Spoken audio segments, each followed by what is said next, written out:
I was shaken awake from my slumber by a familiar alpha, who informed me that we had been robbed. 15 The witch from Snow White Hazel. I groan and push away the annoying thing shaking me. Wake up. For the love of your mom, Luke. I mumbled, don't tell me we have morning jogs here. Hazel, if you want to ever again. Wake up right now. My eyes snap open, and I see 2 legs in front of me.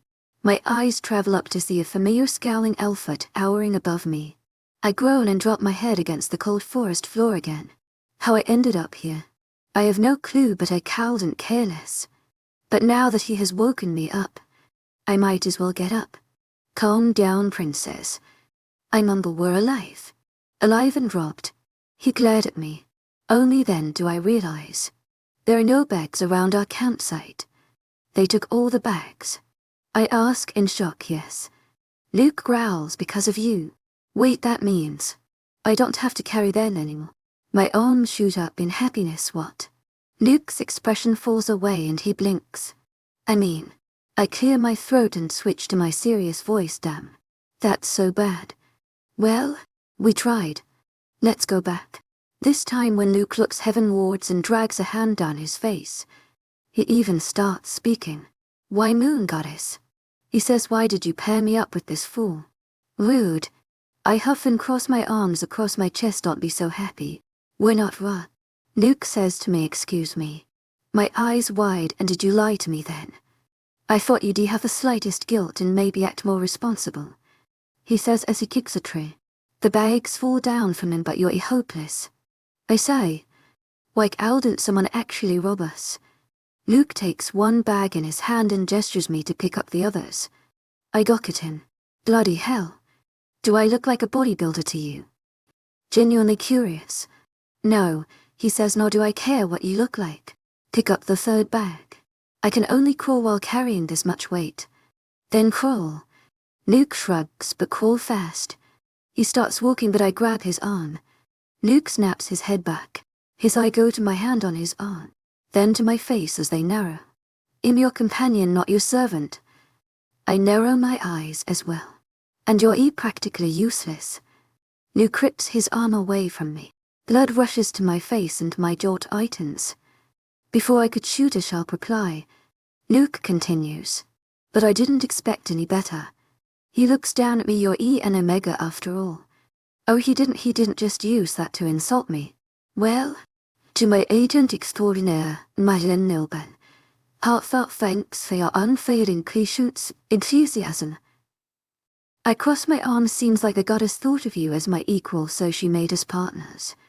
I see his fist clenching and his stormy gaze intensify as he takes a threatening step forward. I feel no itch in my neck, no sting in my eyes.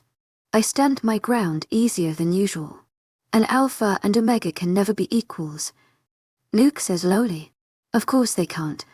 I say crossly, because you had to convince me to come with you. Hello. Menacing growl reaches my ears and I snap back to the reality of the situation.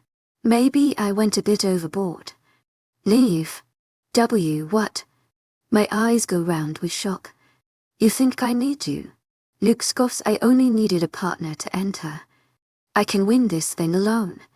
So pick up your bag and get the hell out of my sight. He picks up his 3 bags with one hand and starts walking. I say, pick up my bag and sling it over my shoulder before following him. Why are you following me? Luke snaps, you know I can't go back. I say quietly, sucks to be you then. He says before starting to walk faster. With the light weight of my bag, it's easy to match his pace. Look, I say in a composed voice, we're stuck together. Why not have a truce? Not interested. Luke deadpans. He speeds up further and I have to run a little to keep up with him. The moon goddess made me your companion for a reason. That reason was to make sure I don't win too easily. He says, overconfident much. I sigh yet again, but continue to follow him. We walk in silence and I wonder why he didn't carry all his bags on his own from the start. He doesn't even seem tired. I look around the tall trees and landscape. I've never seen life outside school or the pack territory. This is all actually really interesting, if you remove the deadly part. The part where Luke is short-tempered. The part where we have to keep moving and the part where I can't eat along the way. It's pretty good. Nearly at noon. Luke stops and I, confused, stop as well.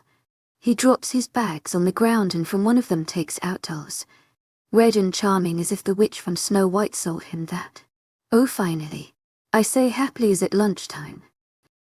Luke says, amusement evident in his voice, wait him not having that. And I, eyes wide in horror. We're not working together, Hazel. He says I'm not bound to share with you. Oh, come on. I stomp my foot on the ground. You acting like an idiot is the reason I lost it in the first place.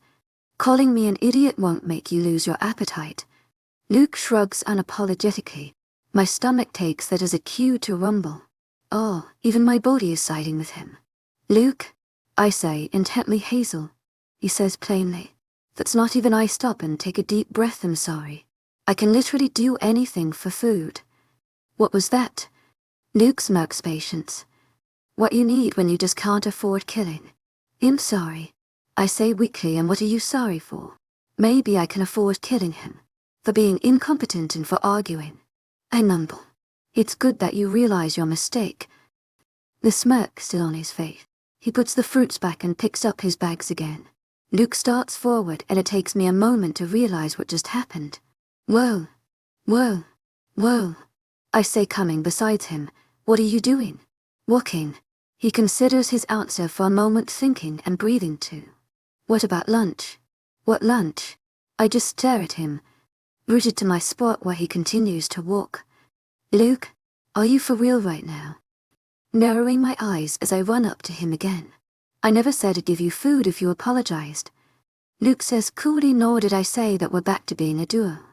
Kick him in the ass. Kick him in that bloody fine behind of his. Even though my rants and threats only go on in my mind. Somehow, some magical force causes me to pull back my leg and then launch it forward. DK. Luke looks down at me with supreme disappointment, holding me upside down by the ankle. Let me go. Trashing around, his hold on my ankle tightens. Luke narrows his eyes. Try anything so stupid again. And I'm going to tie you to a tree and leave you there. He lets go and I fall right on the hard earth. Rubbing my head, I sit up and glare at him. Luke simply turns around and starts walking.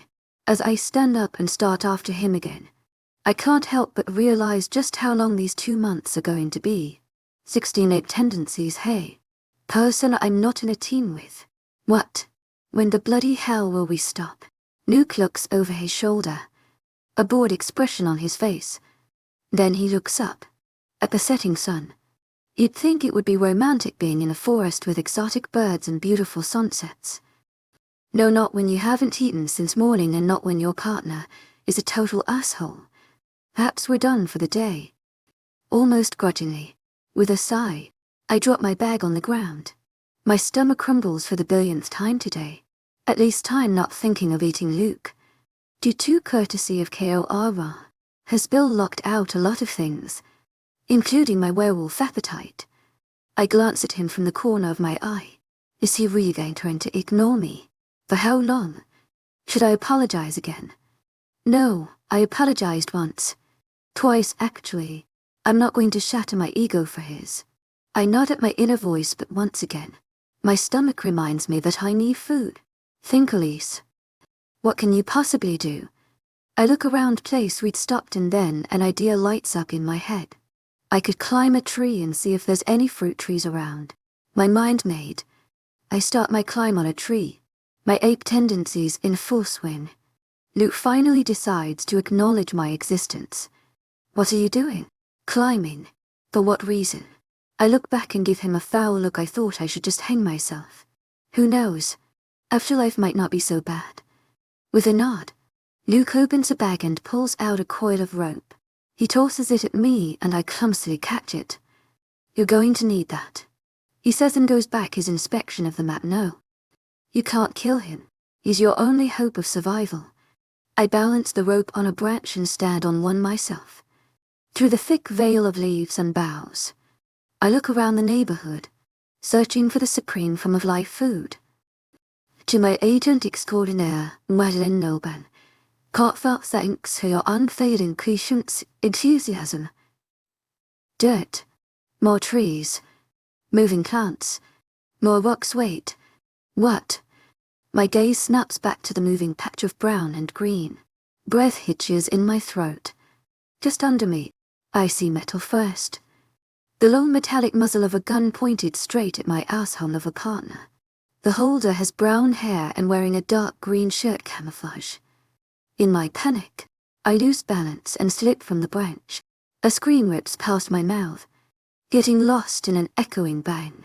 As I collide with another body, my wild eyes open to meet dark brown ones. Alpha Jason stares back at me, his rifle laying a little away. He lets out a breathy laugh. Never thought we'd be in this position here. I take in consideration the fact that I'm pretty much starred-lying him. To my agent extraordinaire, Madeleine Noban, heartfelt thanks for your unfailing patience, enthusiasm. I totally saw this coming. I say I already knew. I start strangling him.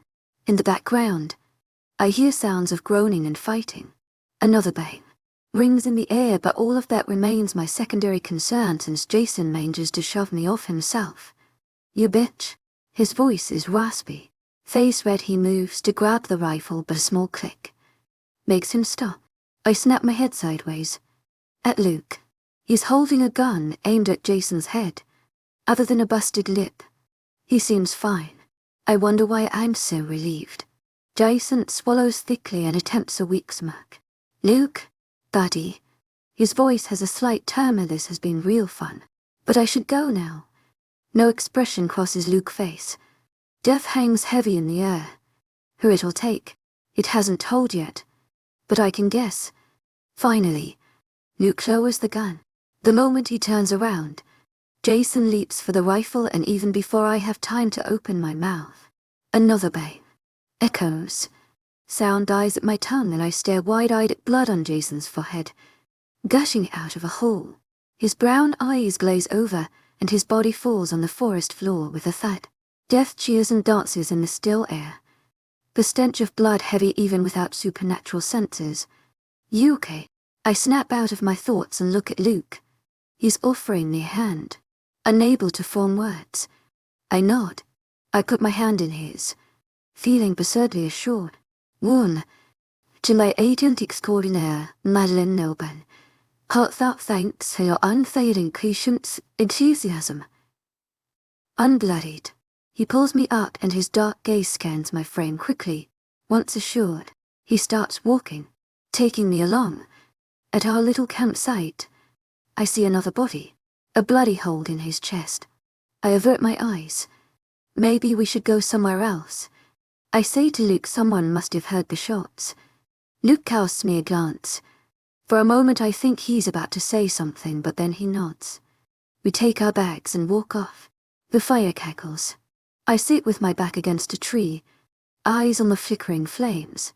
To my agent extraordinaire, Madeleine Noban, heartfelt thanks for your unfailing patience, enthusiasm. My eyes widen at the loaf of bread in front of my face. Mindlessly, I take it. So you decided to be generous. I raise an eyebrow at Luke. No. He leans against the same tree. Eyes on the fire. You earned it. I furrow my brows, trying to put back the falling pieces of my head, and then something clicks. I saved his life. Accidentally. But still, so we're back to being a team. Grinning. Luke sighs, long and exaggerating. Then he nods. Yes, I punch the air, then devour my food. Heaven. This is heaven. Once I finish eating, I turn to Luke again. You really should do something about that wound. It might get infected. Luke raises a hand to touch his busted lip, but I slap it away. Doesn't he know it might start bleeding again? Giving me a look. He goes through one of his bags and brings out a little box. Disinfectant. Let me. I take it from his hand seriously. Luke says distastefully, I'm not a child. I turn his face towards myself and lean forward. A little bit of cream on my finger. I know. Not sure for what I say it. Gingerly, I apply the disinfectant on the wound, mind wandering to far-off places. Luke, I ask softly. He hums in response, Would you kill anyone for victory? For a moment, he doesn't answer. I look up at his eyes. The only sound I hear is the cackling of fire. Luke closes my hand from his face, holding my gaze with his stormy eyes. I'd rather be the hunter than the prey. To my agent extraordinaire, Madeleine Nilban, heartfelt thanks for your unfading patience, enthusiasm.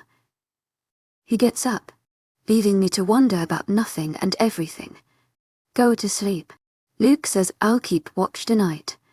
I nod and glance down at my finger, with which I tended his wound. It's red with blood.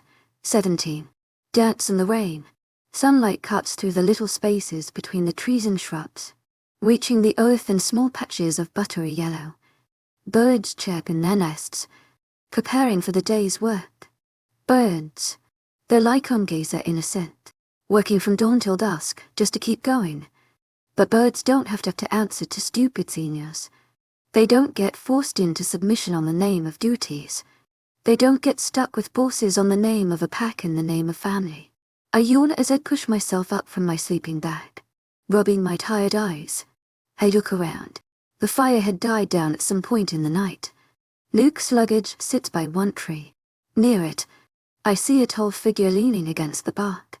Luke looks over his shoulder and catches me sitting.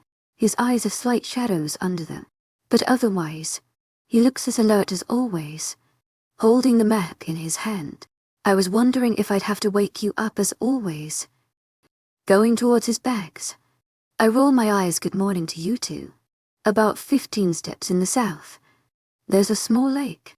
He ignores my comment and puts the map back inside one of his bags. You can freshen up and then we'll get going. With a nod, I excuse myself to find this lake. Soon enough, I finish washing myself and my hair. By the time I reach the campsite again, Luke has removed every trace that anyone was ever here. Hell, even the soot from the fire we made is gone. He tosses me an apple before gesturing me to follow him behind. Hey Luke, I ask after I'd finished my food, didn't we have some royal werewolves or something? We did. Luke nods, but after the vampire wars, they were no more. And I wouldn't say that was a bad thing. I raise an eyebrow. Why? Wouldn't it have been better that way? Then this ridiculous competition wouldn't even exist.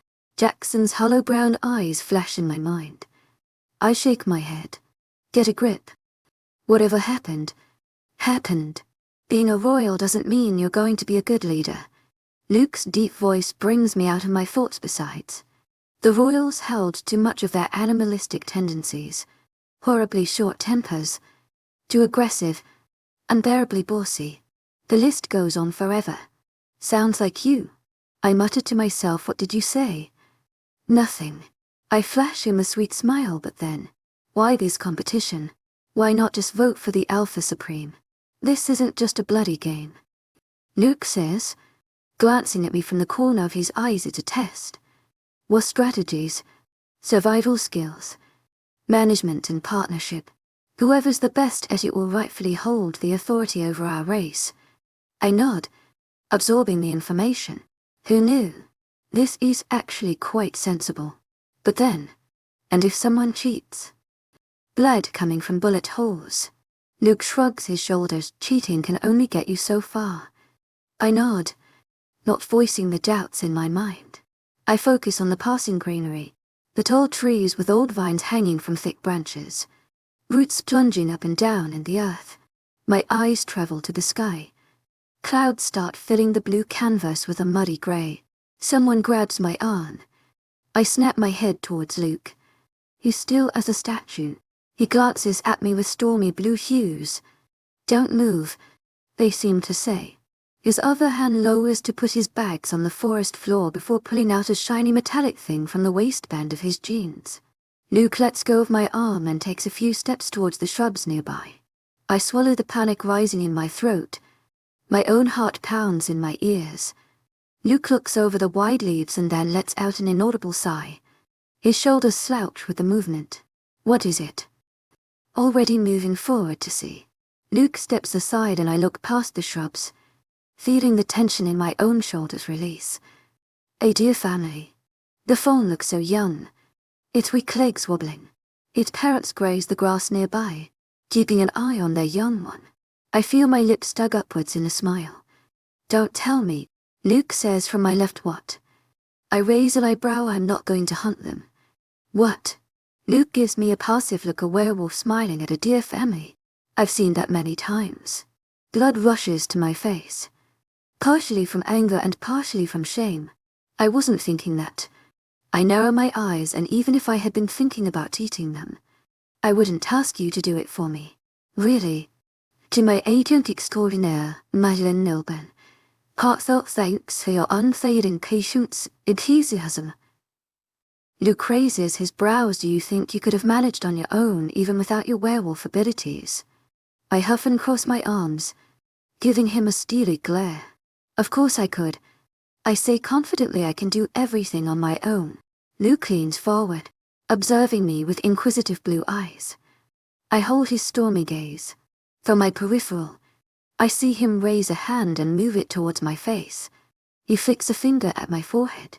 More from surprise than from pain, I lose my footing and fall on my behind. To my agent extraordinaire, Madeleine Nilben, heartfelt thanks for your unfailing patience, enthusiasm. I rub my forehead. Damn, that hurts. I glare at Luke. My glare intensifies when I see his lips tugging upward in an infuriating smirk. Forget it. To my agent extraordinaire, Madeleine Nilben, heartfelt thanks for your unfailing patience, enthusiasm. He shakes his head, mirth leaking in his voice. Luke starts walking and I quickly get up, following behind. You're such a jerk. I jab a finger at his arm. You caught me off guard. If you can't take a flit to your forehead, how can you hunt? Luke asks, swallowing back a snarky reply. I retort to ignoring the jerk. We walk on silently, save for the sounds of the forest. I wasn't even thinking of hunting that adored their family. It had been his dark mind that started this conversation. How can being flicked on the forehead be related to hunting? Something wet drops on my head. Blinking out of my thought, I look up at the dark sky. Thick droplets of rain fall down, each carrying at least a cup of water in it. Damn it. Luke quickly folds the map and puts it away. Does this man ever look at anything but that damned piece of paper? How can he keep looking at it and not trip? Droplets turn to splatters, and soon enough, we're forced to stop our walk and take shelter under a huge ash tree.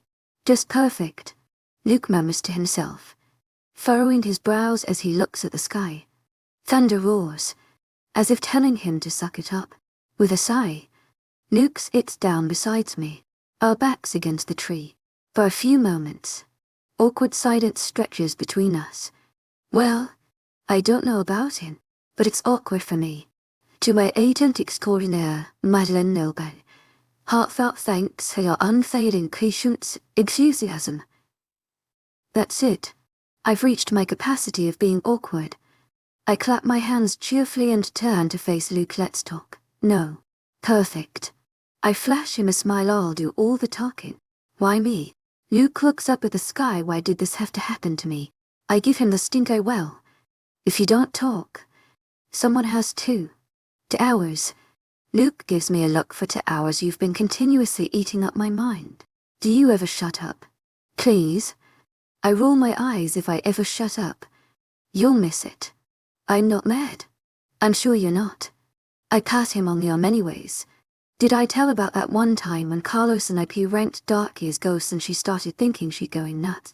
Well, I started because she's something warm presses against my lips. A finger to be precise. Not another word. Luke narrows his eyes. I don't care if you tore all of Darky's dresses, or if she went mad, or if the world caught fire. Just shut up. I puff up my cheeks like a blowfish and turn my face away from him. Luke heaves a sigh of relief and pulls out the moon-forsaken map again. Goddess, does he ever get tired of looking at it? Minutes melt into hours, but the rain only gets harsher. I think of Mom, of Carlos, Angelina and Morgan. I think of what I'll do after I'm free of the pack.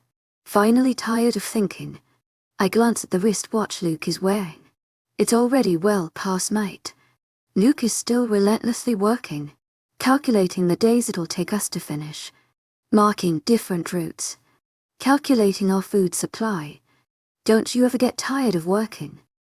Pulling my knees to my chest now, Luke says, not taking his eyes off the little notebook he was writing on. How the hell can he see in such dim light? Why is this hunt so important to you? I ask softly. Luke stops writing. I sense the tension in the air, held by silence like delicate glass. Luke puts back his notebook and pen. Why is leaving the pack so important to you? He asks me. Well, I avert my eyes. Looking at the falling rain, I don't necessarily want to leave the pack. I just want respect. If that means leaving, so be it. Similarly, Luke says I want peace. Winning will give you peace, yes. I'd open my mouth to ask so, but then close it. All of us have our own reasons, and whatever his reason may be, all respect his drive. In the falling rain, under a tree that didn't provide much shelter, enthusiasm, in the dead of the night, I feel a little window open in my heart. Maybe Luke and I aren't so different after all. We're both working for things in ways that might seem strange to others, but make sense to us. I stand up from my place, aware of Luke's gaze on me. I grin at him and offer him a hand. Come dance in the rain with me. Luke looks at my hand, as if I've laid the moon out on my palm. Then he looks at my face, his own unreadable. No way in hell am I doing that. With a shrug, I withdraw my hand. I leave the shelter of the tree and a gasp escapes my mouth when rain falls on me, like a bucket of ice water. As a werewolf, though our senses are heightened, so is our resilience. No rain has given me goosebumps ever before. I look over my shoulder at Luke. It's a golden chance. I'm good, he says plainly. I turn around and start walking backwards with my face at him. Oh, come on. To my agent extraordinaire, Madeleine Noble. Heartfelt thanks for your unfailing patience, enthusiasm. Words evaporate on my tongue as my own squeal interrupts me. My feet slip on the muddy ground and I fall face first in a ditch. Not a moment later, I hear a booming laughter. Sudden, unexpectedly cackling. I wipe the mud off my face, my wide eyes on the unbelievable sight in front of me.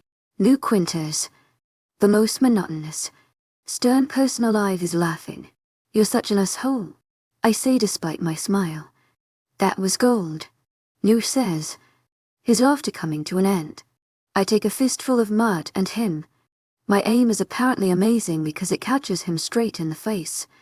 A laugh bubbles past my lips as I stare at his stunned face, mud dripping from it in ugly bits. Luke wipes his face, his features hard as stone before he storms towards me. Luke, back off. I hurriedly stand up and take a step back, a ridiculous grin on my face. Why? He asks as you wanted me to come enjoy the weather. He longs for me. I step away just in time. Another laugh escapes me. Not even a moment later, a warm hand grabs my arm and pulls me back. Luke's other arm wraps around me, holding me prisoner. You really can't be a hunter. You know how the game ends. To my agent extraordinaire, Madeleine Noble, heartfelt thanks for your unfailing patience, enthusiasm. Luke says, his own eyes dead serious. Now I'm going to kill you.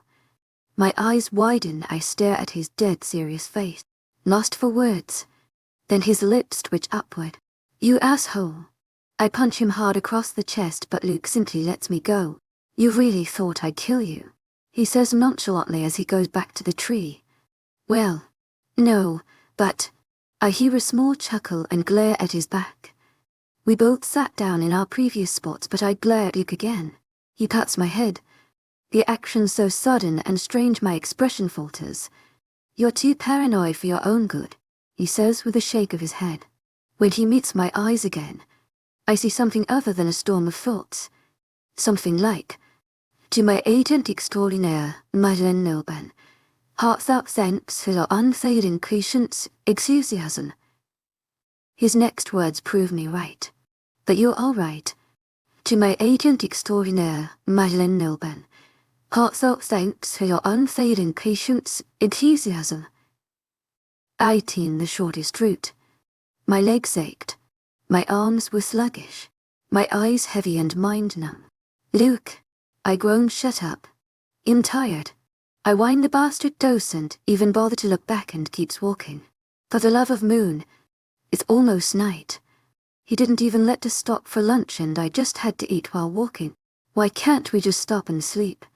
I ask him, indignation fueling my limbs to keep working. "Because this is a long path." Luke says, I might just be imagining things, but he sounds as we can't waste a single second. "Are there shorter paths?" I jog a little to match his pace. "Yes," Luke says, staring straight ahead. "The shorter the path, the more dangerous it becomes." I worry my bottom lip. If we take a shorter path, our chance of winning will, well, remain the same, because our chances of dying will increase multifold. Just how dangerous are we talking about? I ask, enough to not be taken by me. Luke spares me a glance. My eyebrows shoot to my hairline. "Are you scared?" Luke stops abruptly. The storm in his eyes intensifies. This is what I've been preparing for from the past 5 years. Slowly, precisely, each word hard as stone. "You think I'm not ready to do what it takes." I swallow thickly, feeling as if I'm walking on thin ice, unsure of where to put my next step. "Then why follow this path?" I ask him carefully. "Before you ask that again." Luke stares down at me distastefully. "Keep in mind who my partner is." "Right. A weak little omegamy." I would have argued with him, snapped at him, but deep down, I know HES right. I know this isn't what I've been prepared for. I was groomed for making food and cleaning a place so perfectly you'd think it's never used. I was trained to be polite and respectful towards higher ranks. And you failed at too. Ignoring my sour thoughts about my own training, I silently follow Luke. Luke, who has been training for this hunt from the past 5 years. Luke, who I know even without his werewolf abilities, is capable of taking the most dangerous path and surviving it. The contents of my contract flash in my mind. If and only if Luke Quinters manages to win the Alpha's hunt, Elise Atwood and her mother, Juliet Atwood, will be allowed to leave the pack without severing their connection to the pack, so as to not declare them rouge. If Luke doesn't win, it'll be all for nothing. If we keep to the longer path, it's a possibility that some other team will take the shorter path and win. Well past midnight, we finally stop. I'd learned how to make a fire and it was my turn to do that. Luke's turn to keep watch. As we sit by the flickering flames, I glance at the map Luke had laid out before him. I could see the markings of each path, red crosses to depict traps on places during previous hunts. The shortest line was almost ridden with crosses. "Since when have you started taking an interest in the map?" Luke asks, snapping me out of my thoughts. I level him with my most serious face. "I think we should take the shortest path." Luke holds my gaze for a moment. For a moment I think HE is going to agree. For a moment, hope flickers before my eyes. No, my face crumples in disappointment. "Why not?" "I can't keep you safe all the time," Luke says. "In spoken words hang in the still air and you won't survive on your own." I lick my dry lids. "You don't have to. You might have been able to fend for yourself if you could shift," Luke says unapologetically, "but you can't. You're only going to end up dead." I open my mouth to argue, to ask why he gives two shits if I die, but Luke holds up a hand. "Just because you refuse to acknowledge it wouldn't change reality." I clench my jaw, and I wonder if I'm angry at Luke or myself for this stupid hunt and its stupid tricks. I lay out my sleeping bag and shuffle in, ignoring the dull stain behind my eyes. Why can't he just trust me for once? I can take it. I can't survive. Oh really? Can you? As I lay in the sleeping bag, eyes closed in frustration, I vow to myself that I'm going to find a way to make this work. Luke needs to win this hunt. There's too much at stake now, Luke. The moon comes out from behind the clouds. A half moon. Incomplete. I pinch the bridge of my nose after I fold up the map. If we keep going like that, there is going to be a stack of odds against us. I glance at Hazel. Even while sleeping, her brows are furrowed. My mind wanders to her words only a few hours ago. If we could take a shorter route, we could most definitely win. Well, at least I could win. But she can't take it. A part of me wants to throw caution out of the window and just take a shorter path, no matter how dangerous. I shouldn't worry about whether or not Hazel can make it. She's on the hunt for her own reasons. It's on her. But despite everything, you can't throw someone in the path of death. With a sigh, I lean my back against a tree and prop my knees up, using them as armrests. My mind shutters between morals and goals. This hunt is my only chance. I can't lose it. I've already lost one chance. A memory flashes in my head. Jen, clear. If you have any intention of finding her, this is the only way. Father sat in his office chair, his face stern as always. Of course I want to find her. But I bit my tongue. Doubt swarmed in my head like wild hornets. But what? Luke, Father said impatiently without your mate. You know what you might end up as. Do you want that? I could feel the color draining from my face. Who in their right mindset would want that end? I wanted to find my mate. My cure. My peace, but it was too dangerous. Too dangerous for anyone to be around me. What if I hurt someone? I hated how quiet my voice sounded. Listen to yourself. Father pinched the bridge of his nose. You're already 18, son. The sooner you find your mate, the better. Besides, we don't know how long you have before. Silence descended the room like a heavy haze of summer heat. Intolerable, but not removable. Luke? He reached across his desk to put a hand on my shoulder. You have everything it takes to lead this pack. You would be a great alpha and proud of the man you've become. But you can't avoid this. I let out a breath and nodded. I know. Good. He withdrew his hand. Pack what's necessary. I'll inform the Silverclaw pack of your arrival. You can handle it from there. I nodded once again as Father went to pick up his phone. I turned around, feeling as though my shoulders are being weighted by boulders, but I kept them straight, held my head high. An alpha shows no weakness. He can't afford to. One more thing. Father's voice rang in my ears. I stopped at the threshold. Casper will be going with you. A little weight on my shoulders eased. At least I could count on Casper to help me out if things got bad. I left Father's office and walked through the wide halls of the pack house. Goddess knew when it'd see this place again, or if it'd ever see it again at all. The reality of my situation settled like heavy stones in the pits of my stomach. An anxious riot started in my head. The buzz from the light bulbs was unbearably loud. The footsteps of passing people were like a stampede. I could see my hands shaking. It was happening. The pre-effects. I needed air. Taking hurried steps towards the gardens, I gulped in the fresh air, trying to clear my mind. Panic would only make things worse. Oomph. My hypersensitive senses heard a voice. Unbidened. My head whipped towards the source. About 10 yards away, where the fruit trees were planted, I saw a small figure on the ground. I took a few unsure steps forward, trying to see who it was. Braided golden brown hair caught the fading light of the sun. To my agent extraordinaire, Madeleine Nilben, heartfelt thanks for your unfailing patience, enthusiasm.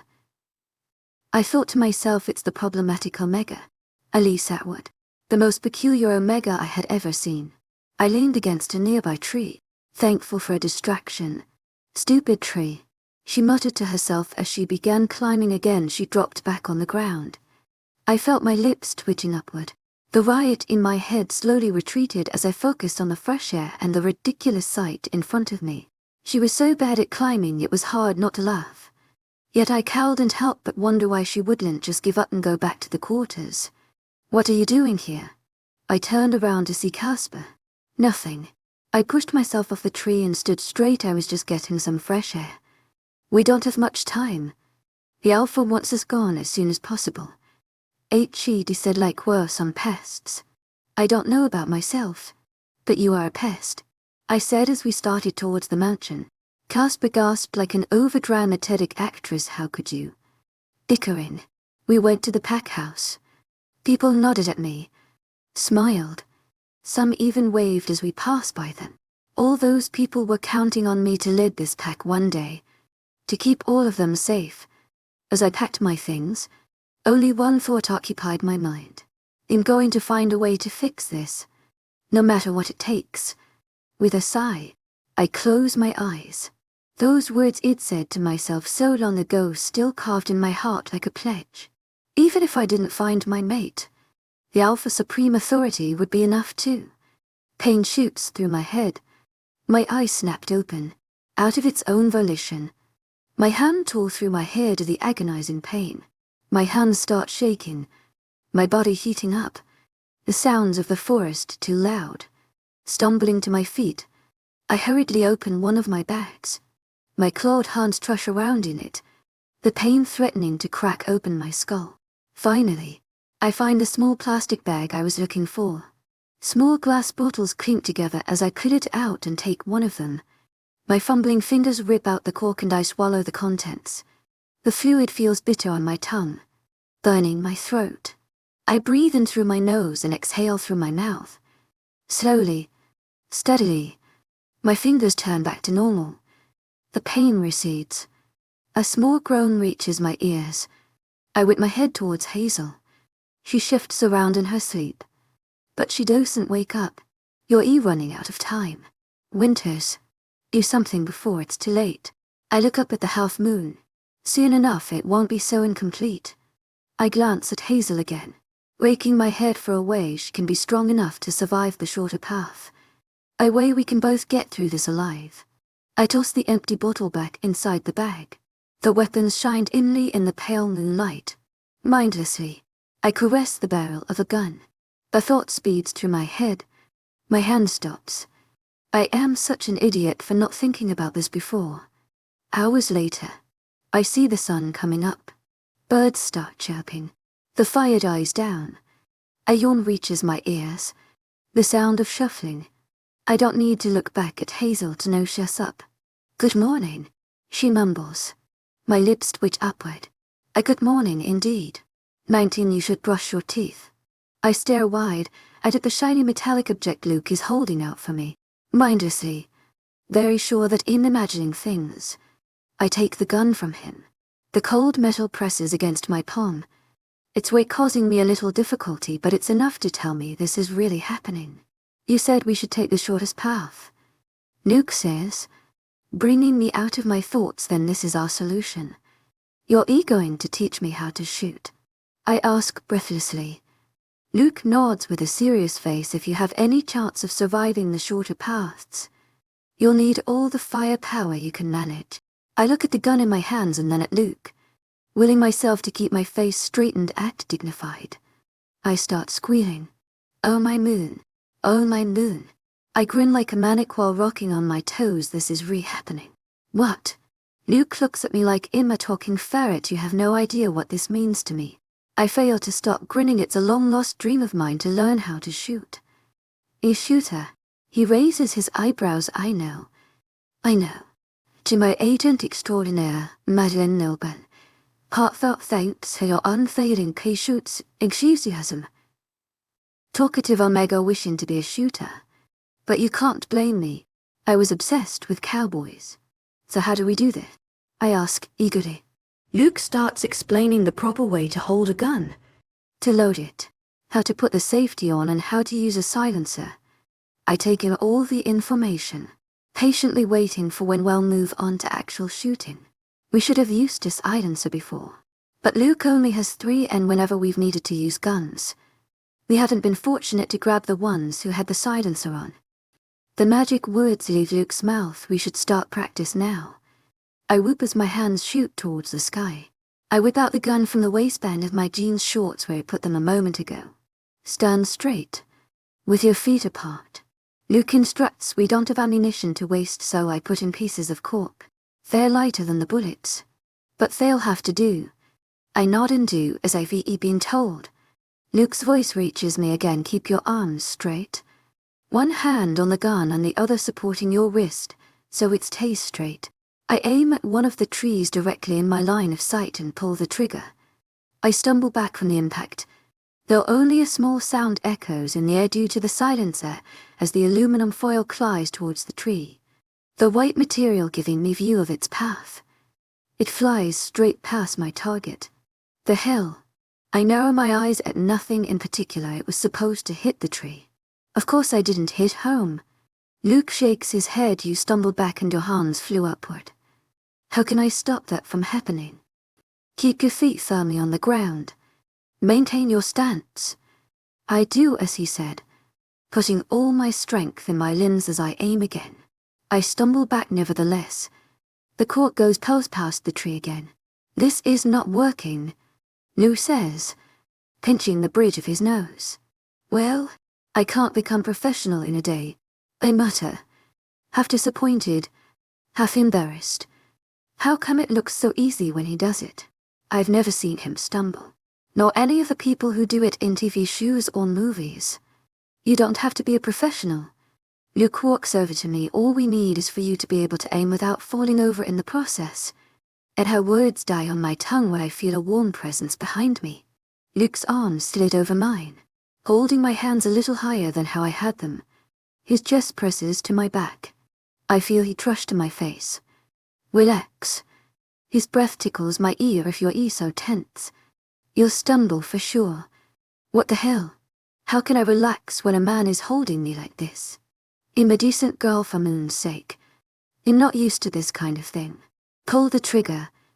To my agent extraordinaire, Madeleine Nilban. Heartfelt thanks for your unfading patience, enthusiasm. His voice almost soft. Unthinking, I pull the trigger, though I don't stumble. My aim was to off target. I hear Luke sigh before he muttered to himself, why did I think a weaker mega female could do this? Indignation spread through me like wildfire. I tighten my grip on my weapon, almost bruising my palms. Get a grip. Be professional. You want to win or not? Taking a deep breath, I ignore the warmth of his body and look at the tree like it's my sworn enemy. I can do this. Omega or not, female or not. I'm not helpless or weak. I pull the trigger. The foil-clad cork hits the tree before bouncing off to the ground. I turn my face just slightly and meet Luke's dark blue gaze, a smirk playing at my lips. You were saying? Winters. I was saying. He leans down, reducing out distance to mere inches. We don't have time to waste. I turn my face ahead again, ignoring however warm it feels. But before I pull the trigger again, I shove the heel of my boot in Luke's foot. More from shock than from pain. He steps away, letting me go. I pull the trigger. I don't stumble. My aim hits home. I turn to face Luke again and put a hand on my hip, a smug smirk on my lips. Goddess, I could get used to this. Don't waste time. Live. I chide him softly while I'm practicing. Why don't you map out our route? Luke narrows his eyes at me. Cocky much. To my agent extraordinaire, Madeleine Nilban. Heartfelt thanks for your unfading patience, enthusiasm. Suits me, doesn't it? I grin before I turn my face to my target again. We didn't move from our campsite the whole day. I kept practicing, even surprising Luke by denying lunchtime to practice. I was no professional, but I knew I wasn't a hopeless case either. We'll set out towards east tomorrow morning. Luke tells me, tracing one of the smaller lines on the map. If everything goes well, we can finish this hunt in little more than 4 weeks. I nod, feeling hope and excitement and adrenaline mixed together. Finally, I think we might be getting somewhere. Don't get so excited, Luke says, noticing my expression. We'll have to keep our guard up all the time. Oh, no worries. I wave my hand dismissively. Living life on the edge is what I've always wanted. After this is over, I think you should see a doctor. I give him a look and huff. What would he know? I'd just been on the road for the past 5 years. He has no clue how boring and monotonous the packwork gets. Your turn to keep watch. Luke says after we had dinner. My misfortune. I shake my head. Luke simply goes inside his sleeping bag. I sit cross-legged on the forest bed, chilling my hands. For more weeks the moon knows what the path is holding for us. Time goes by and I start to feel my eyes dropping. The tiredness of the day kicks in. No, don't fall asleep. But goddess, the silence and warmth of the fire is tempting me to fall asleep like the dead. I hurriedly stand up, trying to find a way to distract myself. I dig through my bag and take out the one of the 2 guns Luke gave me earlier. I press a kiss to the cold metal, already feeling less sleepy. One of them might be already loaded with solid silver bullets. I stand up and walk only about 10 steps away from our campsite. Practice will keep me from sleeping. Bullseye, I say as another cork hits home. As I reload the gun with foiled cork, I hear a shuffle nearby. My shoulders tense.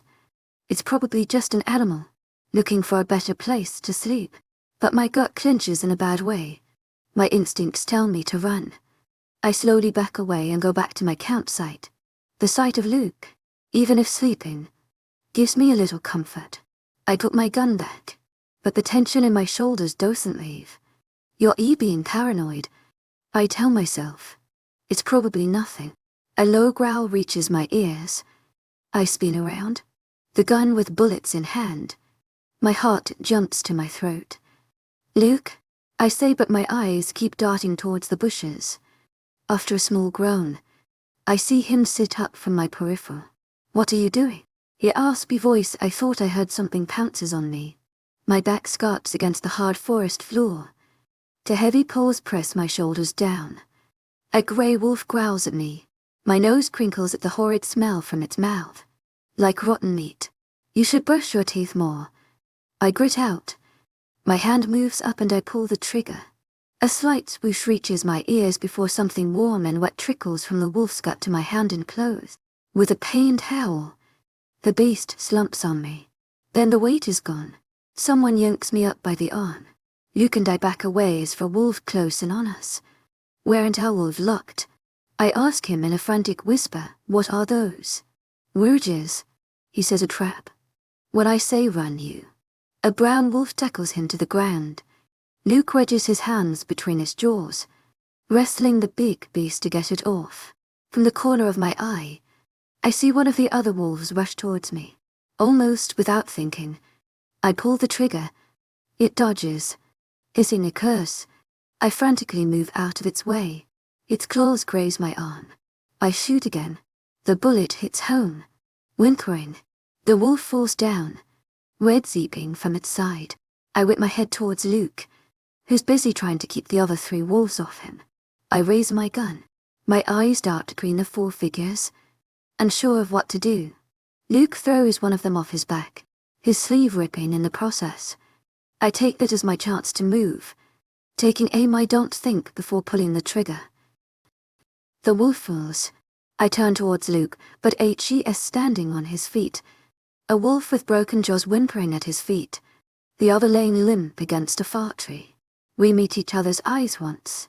As if by magic, we both understand each other run. Luke grabs his bags and I grab mine, only just realizing the blood coating my clothes and hands. Some my own, most from the rouges. I stare at my red hands, mortified. I've killed before, but not like this. Luke grabs my uninjured arm and starts forward, almost in a sprint. Even though they were solid silver bullets, I don't think those rouges would be dead so easy. I almost turn my head to look back. Don't look. Luke tightens his grip on my arm. After the moon knows how long. We stop. Me huffing for breath. Luke looking around with skeptical eyes. I think we can stop now, he finally says, dropping his bags. I drop to my knees, closing my eyes and taking long full S of air. Goddess, my throat feels like sandpaper. To my agent extraordinaire, Madeleine Nobel. Heartfelt thanks for your unfailing patience, enthusiasm. Luke hands me a water bottle. I take a few gulps before tipping the bottle so I could brush the blood off my hands, but Luke takes it from me. We can't waste water. To my agent extraordinaire, Madeleine Nobel. Heartfelt thanks for your unfailing patience, enthusiasm. He says this is for drinking, maybe for cleaning wounds, but nothing else. I narrow my eyes at him. I'm not sure I like being coated in blood. Why, I think red suits you. Very flattering. I give him a look. Just use your shirt to wipe it away. Already taking off his ruined shirt, I see blood seeping from his shoulders. Claw marks evident you did bring other sets of clothes. Didn't you? I nod and wipe my hands on my current shirt before I start rummaging through my bag for a new one.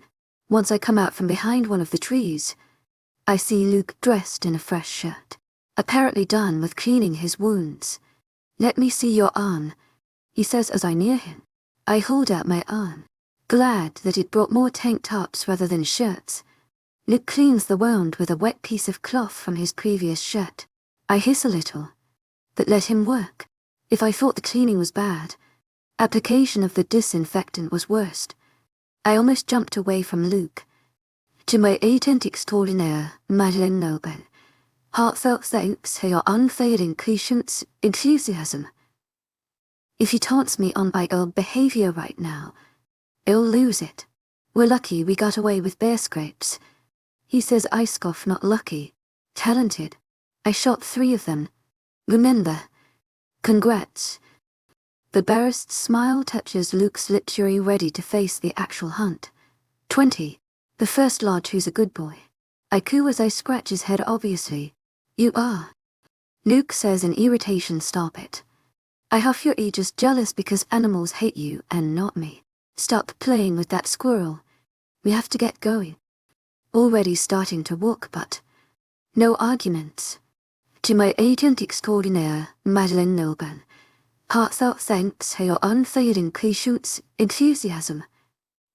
I mutter before I swing my bag on my shoulder and follow him, since we pretty much didn't sleep yesterday. We woke up late. Yes, Luke Winters. The perfectionist is actually not a robot and woke up late as well. Hey Luke. He hums in response, didn't you expect to find your mate in that crescent moon ball? No one during your travels. I ask, didn't you think you defined her during that? I see his shoulders stiffen at that no. Sure, I think to myself. Even if Luke might not accept it, his tense demeanor is more than enough to tell me that he did expect to find his mate during his travels. So when you become Alpha Supreme, what will you do? Deciding to drop the mate subject, we have just started a shorter route. What makes you think, well, Lynn? Humor me. I'll do what I'm supposed to. He shrugs. Work. Maintain peace. Shift to the New York HQ. That's it. I stare at him incredulously. That's what's driving you to win. That, and a lot of power. To my agent extraordinaire, Madeleine Noble, heartfelt thanks for your unfailing patience, enthusiasm. Why would someone want to risk their life for some stupid job? What would you do? Luke asks, effectively surprising me after you leave. My rough sketch plan flashes in my head again. Get a job. Save up money. Work my ass. I'll start a small business which will eventually grow and I'll be rich. Luke stares at me for a moment before looking ahead again. A small sound escapes him. Did he just chuckle? Maybe I should just admit that HE's a living being too. So you do have a brain in that big head of yours. Yes, a very bright one. I ignore his sarcasm. And about you, mate? He asks. You did sneak in the ball. I'm guessing you wanted to find him. That was my intention. I don't bother denying that you didn't find him. Luke says, now what will you do? I pause for a moment, trying to think past the twang of emotions in my head. What will I do? Try to find him. If I do find him, will he accept me? With all the crazy things I've on and probably will keep doing in the future, I haven't given it much thought. To my agent extraordinaire, Madeleine Noble, heartfelt thanks for your unfailing patience, enthusiasm. I say honestly, maybe I'll adopt a kid or two and leave all my money in their name. For someone who acts like a lunatic almost all the time, Luke says with such a straight face. It's infuriating. You're actually quite mature. You're not sure if you're complimenting me or insulting me. I say I'm a multitasker. We keep walking, me keeping up conversation and Luke simply sticking to monosyllable answers. Noon bleeds into night and the urge to stop and sleep starts its toll on me. Luke, no, you didn't even hear me out. I know you're going to say we should stop. He says, but we can't. We slept too much and now we have to compensate. Well, if we sleep at midnight, we'll wake up late again. I say then this cycle will never end. Then get used to your new sleep schedule. You cannot be serious. I give him a look. For once. To my agent extraordinaire, Madeleine Nilben. Heartfelt thanks for your unfailing patience, enthusiasm. Luke says you're right. I breathe a sigh of relief. We won't wake up late again. You'll make sure of that. You bloody BAS. Language. He cuts me off. A steely edge to his voice. There's a spring a few meters from here. Well set, camped near it. Now shut up and keep walking. At least I get one of the things I wanted, to take the shorter path for a good sleep. We keep on walking in silence. The moon rises up in the sky, illuminating the place with its silvery glow. Everything looks so pristine. Big trees with hanging vines. Moss-covered forest floor. The little wild flowers scattered everywhere. It's so beautiful, isn't it? I say softly, looking up at the moon. But while I do that, I forget that I need my eyes on the ground. The consequences of my actions catch up to me fast and I trip forward. My eyes automatically close as I brace myself for the fall. Something warm wraps around my arm and pulls me back into fright. My eyes snap open. The sudden tug causes me to stand on my toes against something hard and warm. Luke looks back at me, his stormy blue eyes dark in the dim light. Don't you know? To my agent extraordinaire, Madeleine Nilben. Heartfelt thanks for your unfailing patience, enthusiasm. He says pain finds beauty a reliable disguise. Pup, pup, pup. I jump away from Luke, startled at the sudden sound and then at the things falling on us. Confetti. Congrats. A man appears from behind a few trees. What is this? Luke asks, taking a step in front of me. Whoa. Whoa. Hold up. Who told him I'm a little girl he needs to protect? With a huff, I step aside and stand beside him. The man in front of us smiles gently. Dressed in a neat suit. He appears to be in his 40s. Please. To my agent extraordinaire, Madeleine Nilben. Heartfelt thanks for your unfailing patience, enthusiasm. He holds up a hand as if in surrender. Allow me to explain. He takes out a folded piece of paper from his jacket and gives it to Luke. His eyes scan over it quickly before giving it back. A one-day break. He raises an eyebrow. Yes, the Mount says the Alpha Supreme wants everyone to be comfortable. Luke crosses his arms and gives him a curt nod. But I notice one of his hands is close to the waistband of his jeans, where he keeps his gun. You see, Alpha Supreme has arranged for the competitors to have checkpoints. The man explains every now and then. The teams in the same area will be allowed a day's rest in a lodge. And right now, I'm here to lead you to your lodge. Luke assesses the man in a quick glance. His eyes flicker to me. I shrug. Then he nods towards our messenger. Go on. We're right after you. He says, very good. This way. The suited man starts walking. How come there's a lodge here? I whisper to Luke, probably magic. He says quietly, keep your guard up.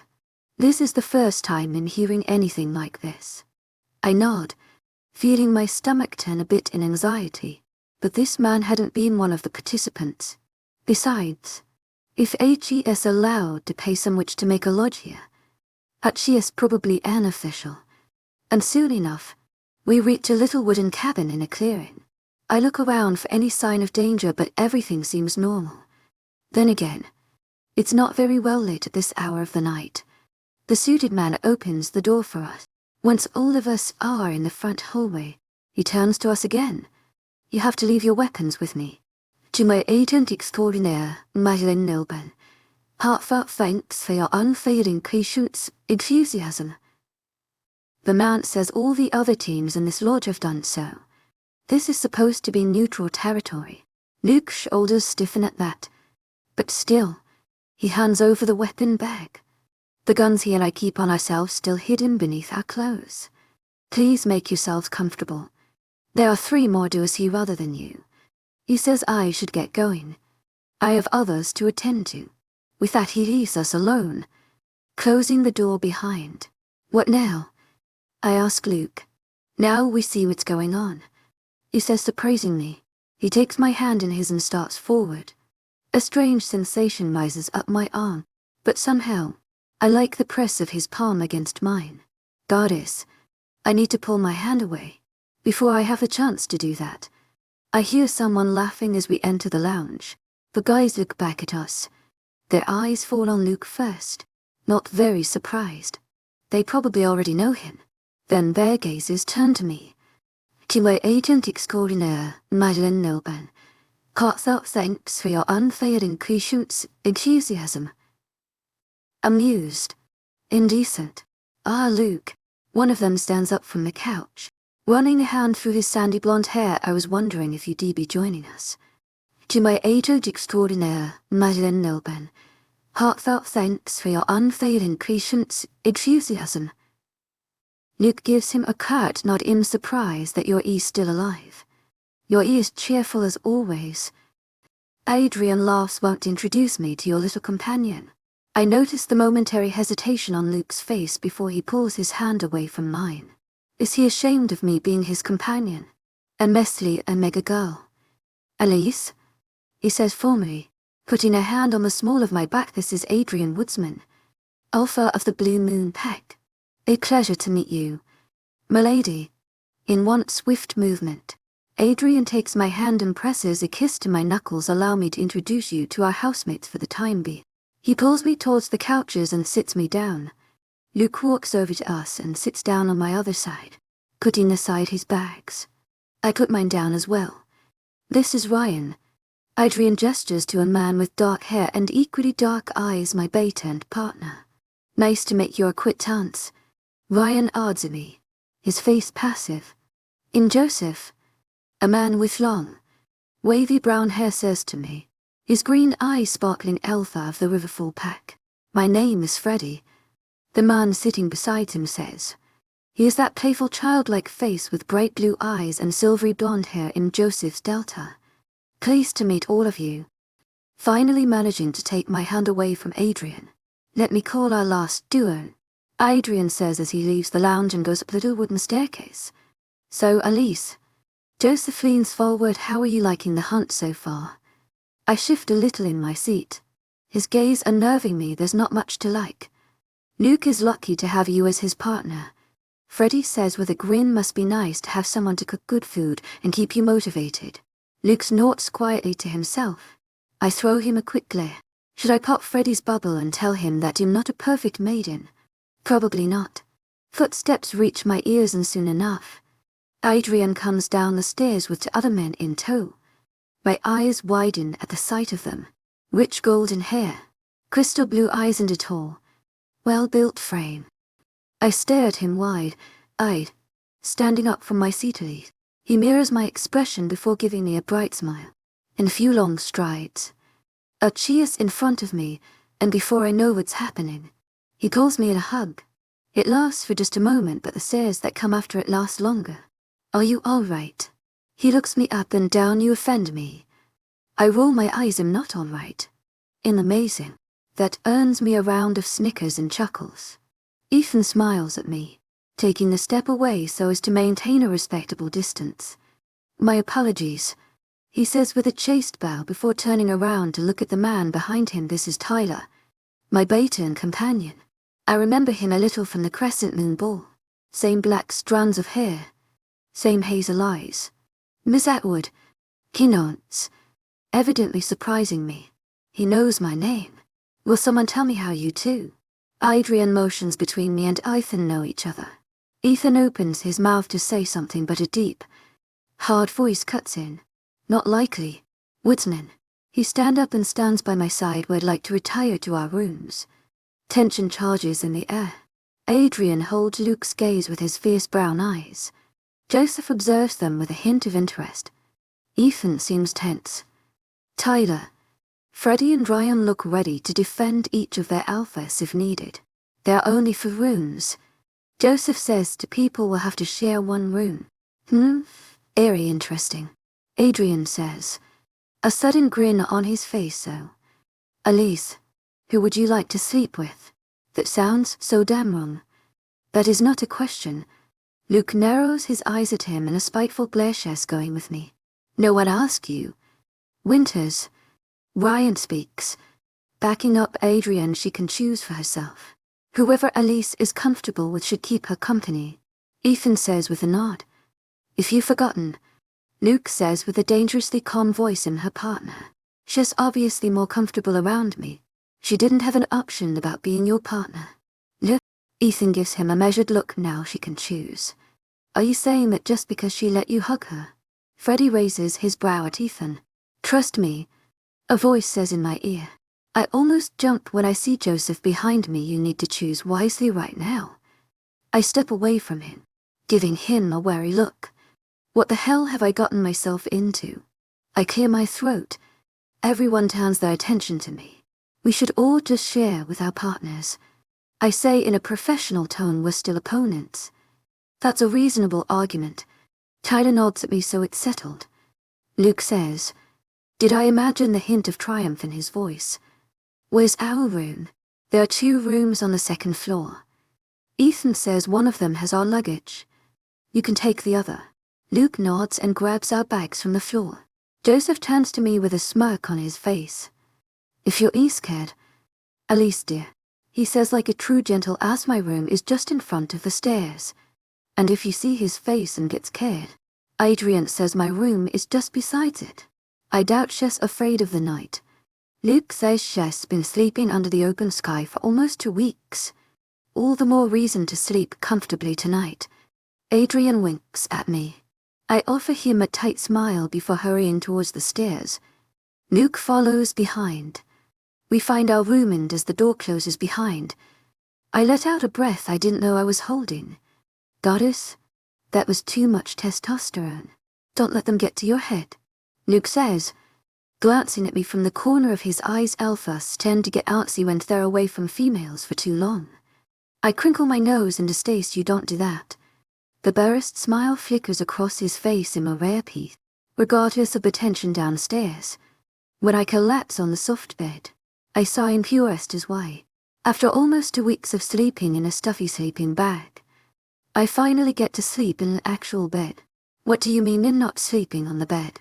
Luke gives me a look. There's just one bed. Well, you can sleep on the couch. I glare at him. In sleeping here. Just look at its size. Luke points at the 2-person couch. How can I possibly sleep on it? We can share the bed. Not a chance. I open my mouth to argue, but then close it again. A devilish idea pops up in my mind, scooting my features in defeat. I sigh and get off the bed. Luke watches me suspiciously. Fine. I say cool, you can sleep on the bed. I move towards the door and give him a glance over my shoulder. Maybe one of the others would like to share a bed with me. I hadn't even grabbed the handle when he says fine. Well, share the bed. My lips curl upwards in a smile and I turn around to see Luke's sour expression. See, I put a hand on my hip and cock my head to his side. That was so hard. You really have no idea what you're doing, Luke says, disdain rolling off his voice. This isn't a kid's sleepover. To my agent extraordinaire, Madeleine Nilban, heartfelt thanks for your unfailing patience, enthusiasm. Grown-up men aren't to be played with. Ignoring his comment, I take the cushions from the couch and create a boundary on the bed, diving it into 2. As I lay in the bed, waiting for sleep, Luke's comment whirls in my mind. Today I wasn't ready for what those idiots had in store for me. But tomorrow, they'll realize what they're dealing with. Grown men aren't to be played with. I feel myself smirk. Unless you know how to win the game.